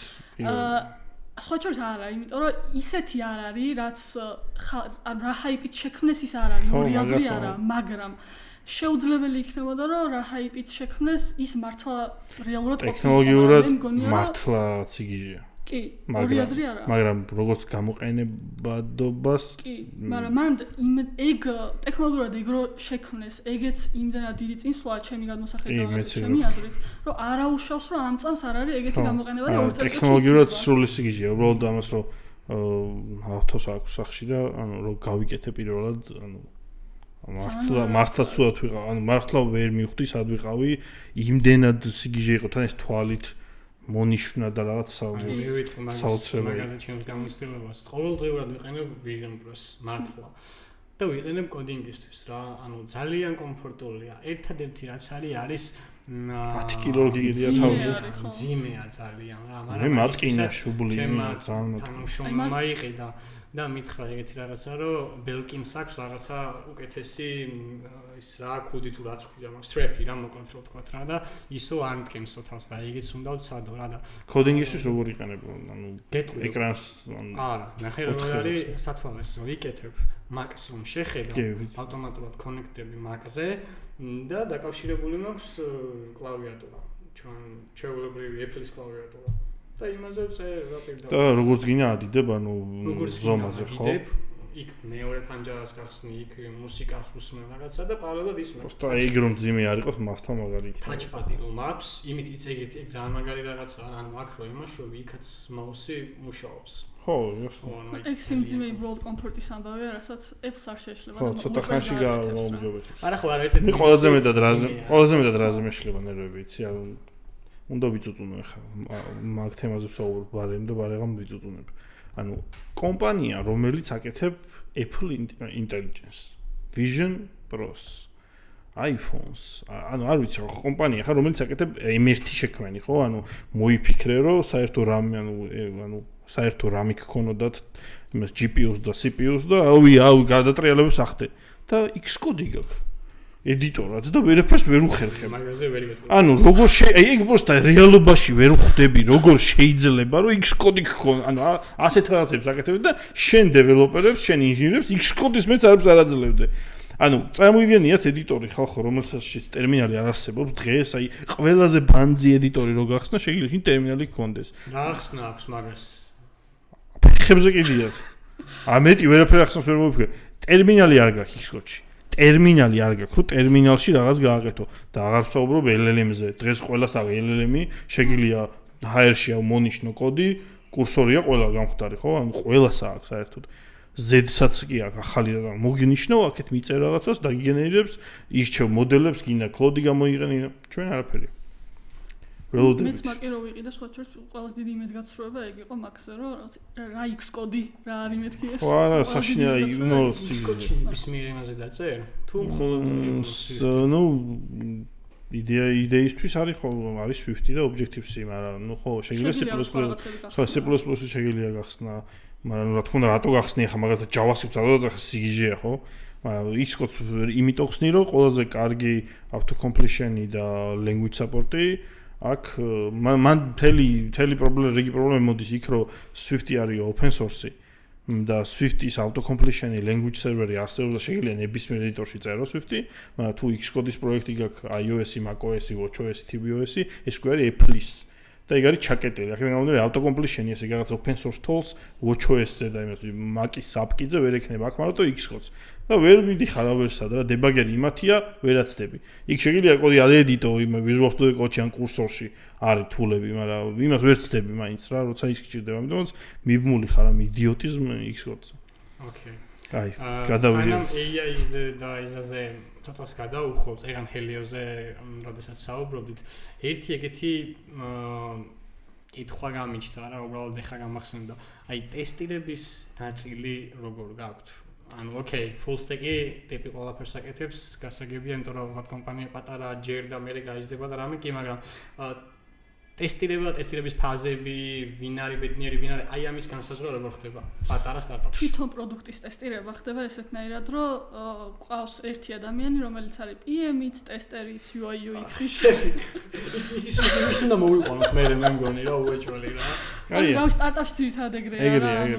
გიწევს რომ რამდენიმე როლი შეითავსო, სხვა გზა არ გაქვს. ხო, ტესტირებაც ხდება ძირითადად იმ ერთი ადამიანისგან, მაგრამ გვაქვს ესეთნაირად, რომ დეველოპერი რო წერს კოდს, ბუნებრივია, რომ თვითონვე რაღაცებს ტესტავს. სატესტო გარემოზე რო გადადის რაღაცეები, მეც ჩართული ვარ შეგადაშიგ ტესტირებაში, მეც რაღაცებს ვეხმარები ტესტავ. კოდი უში სავარაუდოდ, ხო? კი, და ტესტერი ტესტავს თქვათ ძირითადი key ფუნქციონალები რაც არის ყოველთვის, რომ რამე არ გაიმაზოს და უშუალოდ ის კონკრეტული ტასკი როგორ მუშაობს, რამე ხო არ გააფუჭა და ასე შემდეგ სტანდარტული პროცესი რაც არის. თვითონ ტესტებს წერთ? unit testებს გულისხმობ თუ? unit testებს. unit testების წერა ჯერ არ დაგვიწყია. და ვიცით რომ ძალიან საჭიროა, მაგრამ სტარტაპს ძირითადად სიტუაცია ეგრე არის, რომ ბევრი რამეზე შეიძლება იცოდე, რომ ძალიან გჭირდება და საჭიროა, მაგრამ ვერ აპრიორიტეტებ რაღაცებს, მაგრამ მან კაი ის არის, რაც Helio-ში ხდება, რომ ძირითადად სტარტაპებში ეგრე ხდება, რომ ვიცი რომ კაია, მაგრამ ვერ ვაკეთებ და შემოვდე თაროზე და 10 წელი აღარ შევხედე, მაგრამ Helio-ში ეგრე არ გვაქვს რა. რაღაცეებზე რომ ვიცით რომ ამ წამს ცუდად გვაქვს, ანუ 2 თვის მერე შეიძლება მართლა გამოვყოფთ ხოლმე რაღაცა დროს, რომ ის რაღაცები გავასწოროთ. Tech debt management-ი გაქვს. ხო რა, ანუ ბევრ ნაგავს არ ვაგროვებთ, ვცდილობთ ხოლმე, მაგრამ ნუ აი კონკრეტულად unit testები ჯერ არ დაგვიწყია მაგალითად, მაგრამ ვიცით რომ ძალიან გვინდა და უკვე აი ნელ-ნელა მივედით მანდეთკენ, რომ რაღაცა 1 თვეში 2 თვეში დავიწყებთ უკვე მაგალითად. ხო, ძალიან რთულია სტარტაპებში ცეცხლი გიგიდია ყველაფერში და თან ცეცხლი გიგიდა, თან იქ უნდა ასწორო ყველაფერი და თან ხალხს კომპანიებს მომსახურო, იქ ახლა კიდე unit testing-ი, ნუ წარმოუდგენლად რაღაცა ფიჩერი რო გადის, მაგალითად, თითო სპრინტში გვაქვს ხოლმე თითო big feature-ი. და რაღაცა ფიჩერი რო გადის, ვიცით რომ უკეთესად შეიძლება რომ მოეწყოს ტექნიკურად დაიწეროს, მაგრამ ორ კვირაში ვერ მოესწრება და მაგას დაჭირდება თვე ნახევარი, ერთი თვე და გვირჩევნია რომ ახლა კატასტროფებს არ ვწერთ, რამე ძალიან საშინელება თუ არის, მაგაზე თვალს არ დავხუჭავთ, მაგრამ რაღაცებზე გვირჩევნია ხოლმე რომ თვალი დავხუჭოთ. მაგრამ დროთა განმავლობაში მაინც მოგებულები დარჩებით იმ შემთხვევაში თუ მე ეგრე მგონია ყოველ შემთხვევაში თუ ტესტებს წინასწარ გაითავისინოთ. მაგრამ მან პრობლემა ის არის რომ ეხა თუ მაგაზე იფიქრებ რომ 3 წელს მე მომგებიანი დავრჩები, მე შეიძლება 3 წელში ბაზარს გაცდე და ის რაც ამ წამს იმ 12 კომპანიას რომლებიც ყავთ სიტუაცია ვიღოთ ჭირდებათ ის არ მისცე და ის უყოფილო იყოს და რაღაც trade-off-ია. ხო, რა trade-off-ია. მაგრამ ეგრეც ალბათ ძალიან early ფაზაშია მაშინ რა, მაგრამ იმოცემულობაში როდესაც 6 ქვეყანაში ხარ გასული და კლიენტები, ტენანტები უკვე ყავს და უკვე ჭირდება. მაგრამ მაინც იმდენი მაშინ ჭირდება კიდე ბევრი ხო. რომ თან ფიჩერები აკეთო იმ 6 ქვეყანას მომსახუროს სრულყოფილად. რაღაცა ჭირდება ეჩქარება და შენ ვერ ეტყვი ახლა შენ კლიენტს რომ იცი რა მე ამ ფიჩერს დაგიმატებ 6 თვის მერე. ვერ ეტყვი მაგას და ხო, არა, მაგიტო მან მხოლოდ ერთი გამოსვლელი რომ ბევრი ხალხი ყავდეს. კი. მაგრამ ბევრი ხალხს ბევრი უნდა ინვესტიცია უნდა რაღაცა. ძალიან ბევრი ჯაჭვური რეაქცია მიბული ამიტომაც. მაქსიმალურად ვცდილობთ ხოლმე რომ ძალიან დიდ რაღაცებზე თვალი არ დავხუჭოთ და აი რაღაც trade-off-ები დავიჭიროთ, რომ ისე არ იყოს, რომ აი კოდი ნაგავიგვეწეროს და თავარია მუშაობდეს, ეგრე არ არის. ჩემი აზრით, ხო, თავარი არის ჩემი აზრით შედეგი, შედეგი ისე, რომ ხვალზე არ დაგვენგეს რაღაც თავი და ამას ხა მე 6 ნაგავით დატოვებით და 13 მე 2 კვირით გასწორებით გავაკეთებ თუ 3 კვირს მე გავასწორებ, ჩემი მშობა არ აქვს რა. მოსულა, კაი, ცუდი რაღაცების დაწერა, იმის რაღაცები იმუშაოს და მე მაგის გადახედვა რა. რაღაც მე იმას არ ვეთხრობი, რომ აუ, შენ ესე უნდა წერო, მორჩა. ვერ იცავ, ეგრე არ არის ცხოვრება მოწყობილი რა. ეგრე არის ცხოვრება მოწყობილი 500 მილიონიან კომპანიაში, რომელსაც აქვს ხო 700 ტრილიონიანი რაღაც და ფული აქვს და იმას შეუძლია developers ხელფასი გადაუხადოს თვეში მხოლოდ იმისთვის, რომ ის იჯდეს და მთელი თვე research and development-ი აკეთოს რაღაცა საკითხზე, მაგრამ შეუძლია დახარჯოს 3 დღე იმაზე რომ დაწეროს ლამაზი კოდი, რომელსაც ვიღაცა შეხედავს ეს სიამოვნება, მაგრამ სტარტაპში ეგრე არ ხდება. ხო, ანუ საერთოდ ლამაზი კოდის ცნებაც ხო არ მომწონს, მაგრამ ხო კაი. ნუ გეთახვები მოგშოქოს მოყვები. ტესტერზე ერთ ჩავამატებ, ტესტერიზე რო თქვი ყველაფერს სტარტაპში ვაკეთებ, მე ხავ მუშაობ მაგალითად ერთ-ერთ გერმანულ კომპანიაში, რომელიც თითქმის ევროპაში რაც კი სპორტ დარბაზია, ან ფიტნესია, ყველაფერთან B2B კავშირი აქვს. ნუ და ამით იმის ხაზგრომის დიდი ბევრი არიან და დაახლოებით 1500 თანამშრომელი ყავთ და ტესტერი არ ყავს. და ერთი ჯგუფია Bug Hunters ქვია. 1500 კაცია კომპანია ტესტერი არ არის. ტესტერი არ ყავს. ტესტერებს, დეველოპერის გატესტილებით არის. ესე ვაკეთებთ რომ ეს რაღაც არის რომ PR-ი 1500 დეველოპერი. არა. თვითონ 1500 ადამიანი ჩართული. დეველოპერი რამდენი? დეველოპერი ტექ გუნდის თლიანად რა ვიღოთ, ალბათ იქნება 30 კაცი. სადაც QA არ არის საერთოდ. და ვაკეთებთ ესეთი ცნება არის, რომ ნუ unit testing-ი არის მაქსიმალურ დონეზე, გვაქვს integration testები, გვაქვს ვიყენებთ Maestro-ს. Maestro არის ძალიან მაგარი თული UI ტესტირებისთვის, რომელიც მუშაობს Android-ზე და iOS-ზე იდეალურად. JSON-ით ხდება, მოკლედ ძალიან მაგარი თულია. რომელსაც CI-ზე ტესტინგ პირამიდას იცავთ ფაქტობრივად. CI-ზეა მიბმული, კი, უბრალოდ აი QA არ ყავს საერთოდ და როგორ ხდება manual ტესტირება. Manual ტესტირება ხდება ესე, რომ PR-ს რო გავხსნით, reviewer-ი არის ვალდებული, რომ დარევიუების მერე უბრალოდ გადახედოს, ძალიან ისე გატესტოს, ძალიან ისე არა, სიმოსი ყოველ, მაგრამ გატესტოს. მერე ეს რო დაიმერჯება და nightly build-ი რო დაიდება პროდუქტის ხალხი, CEO, CTO, არის ყველა არის იმ channel-ში, ყველას მისდის და Bug Hunters არის ესეთი Slack channel-ია რა. და იქ მოკლედ ყველა ეს თავისთავად ტესტობს, მაგრამ რაღაც იპოვე რა. და მე გვაქვს ერთი Slack-ის ბოტი გვაქვს, რომელიც დაკავშირებულია Jira-სთან და დაუწერთ, რომ იმ ბოტს მონიშნავს Slack-ში. დაწერს რომ ეს არ მუშაობს და ეს ბოტი ავტომატურად აკეთებს Jira-ზე ტიკეტს და backlog-ში ვარდება რა. ნუ მან ალბათ იმასაც გაჩნია, რამდენად კრიტიკულია სისტემა. ეხლა ჰელიოში რომ რამე ისეთი გაფუჭდეს, რის გამოც ან CV-ს ვერ გამოვაგზავნოს ვიღაცა, ან რეკრუტერი ვერ გააზიარებს ვაკანსიას დასაქმების საიტებთან, ეხლა ეგ იმდენად კრიტიკული ბაგებია, რომ ვერანდობ რაღაცა გჭირდება, რომ მუდმივად ვიღაცამ გატესტოს. კი. თუ სისტემა საშუალებას იძლევა, ძალიან კაი მიდგომა არის. ხო, კი. ხო, აქ თან ხო თქვენთან უფრო კრიტიკულია, იმიტომ რომ ძალიან ბიზნესთან ძალიან ახლოს ხართ. აქ როგორ არის, უმეტესი ნაწილი მაინც B2C არის, ვიდრე B2B. თუმცა ორივე აქვთ. მაგრამ უფრო B2C არის, რა რომ უნდა შემეძლოს მე მაგალითად რაღაცა იოგას კლასი არის 7 საათზე და იმის დაჯავშნა უნდა შემეძლოს მე. და უნდა დავჯავშნო. და მაგალითად ახლა ერთი ბაგი იყო, რომელიც ვერ დაიჭირა. მაინც გავაბამი ვერც დაიჭერდი რა, იმიტომ რომ თუ მაგალითად 12 საათი და 5 წუთი. აი დღე არ იყო ჯერ დასრულებული. მაგალითად ხონდა ტიპს გახსნილი და დაჯავშნა ხვალე კლასი. და ჩაკეცა აპლიკაცია არ დახურა. და 12 გადაცდა, გახდა შემდეგი დღე და გახსნა ისევ. ამოკეცა რა და მან დეითები ისე ირეოდა, რომ ამას უკვე უჩვენებდა, რომ ზეგ ქონდა დაჯავშნილი და არა ხვალ. და ელოდება მართლა ამას დაზოგსავით და ვაფშე ან თან კლიენტებიც ვერ ხვდებოდნენ მე მიდიოდნენ კლასში კაცო ეს არ იყო ეს კლასი დახურული რა ეგ გაგეპარება რა ეგ მანიოლკი ესეც გაეპარება რავი იმინე ზუსტად ისი HK-ისი თუ არ დაიჭირა და თუ არ იმასქნა კაი შემდეგი ნაწილზე რომ გადავიდეთ რადგან ბოლოსკენ გავდივართ უკვე ნელ-ნელა ერთადერთი ის კითხვა დავასრულოთ wipe coding-ზე რო გკითხე ხო no code development-ზე ამბობ. ხო, ანუ დღე wipe coding-ი არის შემოვიდა ასეთი ტრენდი, რომელიც wipe coding-ი რას ნიშნავს, ხო? მე ვარ პროდუქტის ტიპი, ან დიზაინერი, ან არ ვიცი კოდირება, პროგრამირება, ჯდები LLM-თან, მე და LLM-ი ვართ, და მთლიან პროდუქტს ვაკეთებინებ LLM-ს. არა, მე საერთოდ ის ვნახე, ვიღაცა კურსები არის საქართველოში no code development-ის კურსები რა. ანუ ეგეთი რამე არ ვიცი. ნუ ვიღაცებს შეიძლება გამოადგეთ, აი ნათი რას ფიქრობს მაგაზე? ნუ მე AI ინჟინერი ვარ და AI-ზე ვგიჟდები. ბევრ რაღაცაში მჯერა AI შესაძლებლობების, მაგრამ მე არ მჯერა, რომ AI შეუძლია 0-დან ბოლომდე რაღაცა კომპლექსური პროდუქტის კეთება მინიმუმ დღეს ნამდვილად არ შეუძლია და მე მგონია, რომ ერთ-ორ წელიწადში ვერ შეძლებს.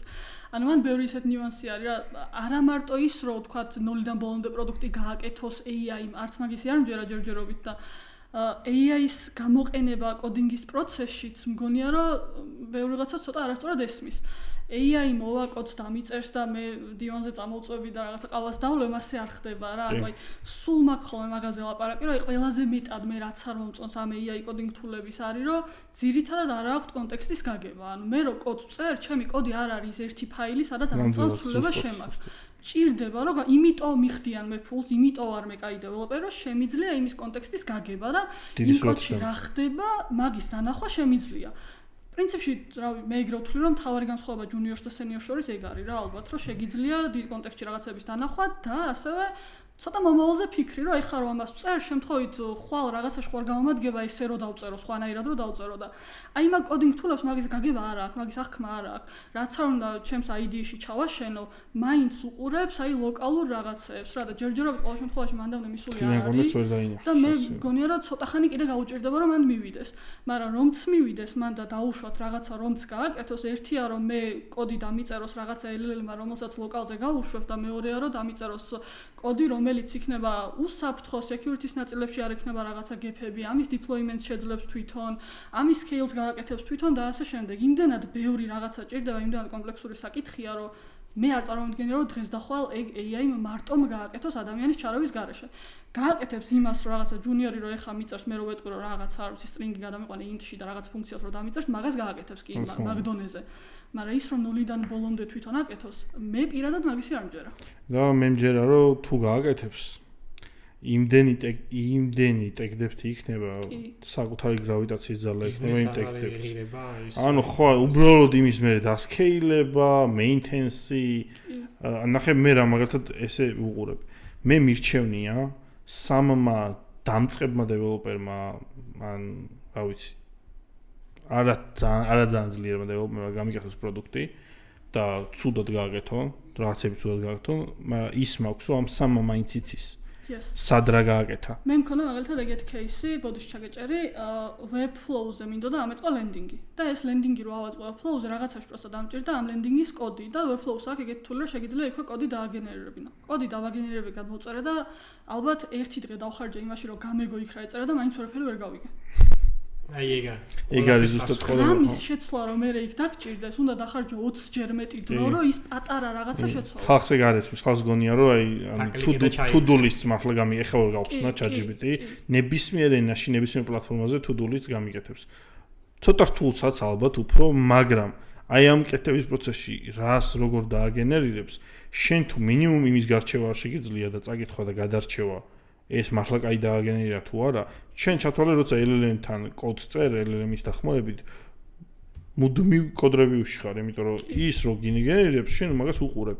მე ძალიან ბევრჯერ მქონია რომ მე ძირითადად მე ესეთი პროცესი მაქვს, რომ თუ რაღაცას ვაწერინებ ყოველთვის თლიანი რასაც მაძლევს, არასდროს არ მჭირდება ის თლიანი. იქიდან ყოველთვის ვიღებ იმ კონტექსტს, რაც მხოლოდ მე მაინტერესებს და მაგას შენ ვერ იზავ თუ არ იცი და ხარ სხვა სფეროს წარმომადგენელი, просто აიღებ თლიანს დააგობრებ ჩასვავ. ნუ მანდ ხა ისე არ გამოგვივიდეს რომ ეს LLM-ები არაფერში არ გვეხმარება და ცუდი არავე მეც ვიყავ. არა, პირიქით, ყოველდღიური არა. სწრაფებს, მაგრამ უბრალოდ საქმე ისე არ არის რომ კომპლექსური სისტემა ბოლომდე ანდო მაგდონეზე ვერ არის, თორე რავი მეც ყოველდღურად ვიყენებ ახლა პროცესს. მე ვინ არის დღეს ყველა იყენებს ჩოულებრივ როგორც ადრე, რავი Google-ავდი რაღაცას, დღეს შეიძლება დამეზაროს Google-ს მიწევ იმდენად. არა, თავარი პოინტი მანდ ის არის, რომ business development-ს ასწრაფებს 10 ჯერ და 100 ჯერ. ანუ ამ შემთხვევაში ეგ ნიშნავს ავტომატურად იმას, რომ ბიზნესი უფრო ჩქარად არის, სწრაფად არის ბედნიერი და ხო. კაცო, ადრე იყო მაგას ბიზნესები იყო, მაგათაც QuickType.io იყო ესეთი საიტი, რომელიც ნებისმიერ ენის მოდელს აძლევდა C# Java. და ბოდიში JSON-ს აძლევდი და გადაყავდა ნებისმიერში Java-ში, C#-ში და პარამეტრებს უწერდი, რას ხელებით გინდოდა და ასე რამდენი ტაბი ხონდა, რავი რაებს არ აძლევდი. მთელი ბიზნესი იყო მაგის. დღეს უბრალოდ ეგ აზრს კარგავს, ხო? ის კაცო, მივწერე ნებისმიერ LLM შეიძლება მივწერო JSON-ი და უთხრა Java-ში დამიწერე და წამში გამიკეთებს, მომცემს თლიან მოდელს. ან JSON ფორმატერები და რაღაცები რო იყო, ჩააპეისტე და დაკლიკავ და ლამაზად. Beautify, JSON Beautify extension-ები იყო და ეს ეხა იმდენად, ეგეთ რაღაცები იმდენად ამარტივებს, რომ რავი ბერ მინიმუმი ძალიან აწია რა, შეიძლება ვაფშე არაფერი. მე ძალიან მეზარება ხოლმე მაგალითად ვიცი მე თან ეგრე წარმომდგენია თანამედროვე ინჟინრის მუშაობა ეგრე წარმომდგენია რა. ყველაფერი შენ არ უნდა წერო. შენ თავარია მოიფიქრო რა როგორ გინდა და მე შეიძლება LLM-ი ძალიან კარგად გამოიყენო, შენი მოფიქრებული უთხრა და მას დააწერინო რა. უბრალოდ მე უბრალოდ გადახედო შენ დაავალიდირო და მე გადმოიტანო. მე მაგალითად მაგ რაღაც დიდი კლასია სიტყვაზე და რეფაქტორი მინდა, ხო? ანუ მე ჩამოვწერ რეფაქტორის პოინტებს ჩემთან თავში როგორ დავარეფაქტორებ ამას და იმის ხელით დაწერას არ დავიწყებ რა.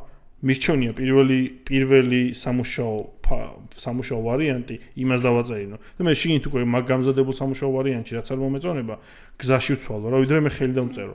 იმიტომ რომ ნავი 10 ჯერ მისწრაფებს, იმიტომ რომ მე იმ ხელით წერში რომ იმდენი რაღაცა უაზრო შეცდომა დაუშვა, რომ დრო დამაგარგინოს. თუმცა ეს იმას არ ნიშნავს, რომ თლიან უნდა დავაწერინო, ბრმად წამოვიღო. ან მანდაც რა ოქროს შუალეს თუ დაიჭერ, არის ძალიან მაგარი თული.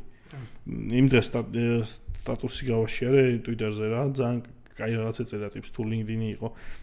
ძალიან მარტივად შეგიძლიაო დღესო LLM-ის ხანაშიო ცუდი დეველოპერის და კარგი დეველოპერიც ამოისნო LLM-ს იყენებს თუ არაო რა, იმიტომ რომ ცუდ დეველოპერი ხანდახან ისეთ მაგარ კოდს დაგიწერსო, ეგრევე მიხვდებიო და ძალიან მაგარი ინჟინერი ისეთ სისრულეს დაგიწერსო ხანდახან LLM-ი ისეთ დააწერინებს, რომ უეჭველი მიხვდებიო LLM-ს იყენებს რა. მოკლედ, რადგან უკვე ბოლოსკენ გავდივართ, ნათია, ეგეთ ტრადიცია გვაქვს ხოლმე, რომ ყველა პოდკასტის ბოლოს 3 მატერიალი ან რაღაცა, რასაც ურჩევდი მაყურებელს, რომ ან ნახოს, ან წაიკითხოს, ან რჩევა უბრალოდ ნებისმიერი რამე, რაც შეიძლება რომ რჩევად მიაღებინო მსმენელს. TikTok-ი, წიგნი, სტატია, ყველაფერი შეიძლება. და ჩვენ მე ამოვანებთ. ადრე 5 გქონდა ხოლმე, მაგრამ უჭირდათ მე ბიჭებს მოფიქრება და ხო, 3-მდე დავაიდეთ რა. აი, არ მიფიქრია მაგაზე, მაგრამ ეხა აი პირველი რაც მომევიდა თავში, მე ცოტა AI-სკენ წავალ. AI-ის სწავლა თუ უნდა ადამიანს, ჩემი აზრით, რითიც უნდა დაიწყოს, არის Andrew Ng-ის კურსი არის Coursera-ზე, სპეციალიზაცია არის, რამდენიმე კურსის გაერთიანება არის deep learning-ის. მაგაზე კარგს ალბათ ვერაფერს ვერ ნახავს ადამიანი, პირველი ეგ იქნებოდა აი Coursera. დამწყები ხო ალბათ. კი არის დამწყები, ანუ ზოგადად AI რა არის, როგორ მუშაობს პირველი აპლიკაციები, როგორ უნდა გააკეთო აი რაღაცა ობიექტის ამოცნობა, პირველი NLP სისტემა რაღაცები, როგორ უნდა გააკეთო ნეირონული ქსელები, როგორ მუშაობს და ასე შემდეგ. ანუ ეგეთ რაღაცები არის დაღეჭილი იდეალურად თავისი ფუნდამენტალებით იმის ბექში რაღაცა როგორ მუშაობს კალკულუსი, რაღაც გაწარმოება, ყველაფერი საერთოდ. არის იდეალური კურსი. ერთი ვიტყოდი მაგას. მეორე ვიტყოდი LinkedIn-ზე მყავს დაფოლოვებული, არ ვიცი სწორად ვამბობ თუ არა სახელს და გვარ, სებასტიან რაჩკა თუ რასჩკა, ეგეთი ადამიანი არის, რომელიც LLM-ებზე და AI-ზე დებს ხოლმე, უფრო generative AI-ზე დებს ხოლმე ალბათ იდეალურ კონტენტს, ძალიან მაგარ რაღაცებს აზიარებს ხოლმე და მაგასთან მესამეს ვიტყოდი Andrew Karpathy-ის YouTube ვიდეოებს. Andrew Karpathy არის ChatGPT-ის OpenAI-ის ერთ-ერთი თანადამფუძნებელი. ეგ უნდა მეთქვა ახლა. შენ დაასრულებდი მეთქი მე დავამატებდეთ. დამასწარ. ეხლა რო დადო ის როგორ ვიყენებ LLM-ებს. ანუ LLM-ებზე დებს ხოლმე ვიდეოებს, მათ შორის დადებული აქვს რამდენიმე საათიანი ვიდეოები, რაღაც 4-5 ვიდეო, სადაც აი 0-დან ბოლომდე გააკეთა ChatGPT და აი რო უყურებ, სწავლობ, ეგ LLM-ები როგორ მუშაობს რა, ანუ შენი ხელით ზიხარ და იმასთან ერთად აკეთებ და ეგეთი მიმართულება თუ გაინტერესებს, არის ალბათ იდეალური რესურსი. რომც არ გაინტერესებდეს, მე მგონი ეს მithumet ეს Andrew ისე კარგად ხსნის და იმ ხელა ვიდეოები აქვს, სრულიად უფასო და აუცი გიჟეა პროსტა, ანუ იმდენ რაღაცის სწავლა შეიძლება რა. როგორ ვიყენებ ბოლოს იყო მე რაც უყურე ან how I use LLMs და ძალიან კარგად იყო ნაჩვენები, აი ზუსტად წერას ვცხოვრობდი და ის ოქროს ბალანსი უნდა დაიჭირო და ზუსტად იმისთვის გამოიყო, რითიც არის შექმნილი და იმაზე მეტი არ მოთხოვა და მე არ გაბრაზდე რომ არ მუშაობს რა, რაც სულ კოდს მიგენერირებს. კაი, მადლობა მოკლედ ნათია. მადლობა მეგობრებო, მადლობა ისევ ერთხელ კიდევ ერთხელ ნათიას და ხო ძალიან საინტერესო გამოვიდა. ზედმეტად კარგი ბალანსი გვეჭირა, არც ძალიან სიღრმეებში არ ჩავედით, არც ძალიან high level-ზე არ ვიყავით და ზუსტად იმაზე ვილაპარაკეთ, რაზეც გვინდოდა. შევხვდებით შემდეგ ეპიზოდში. მადლობა.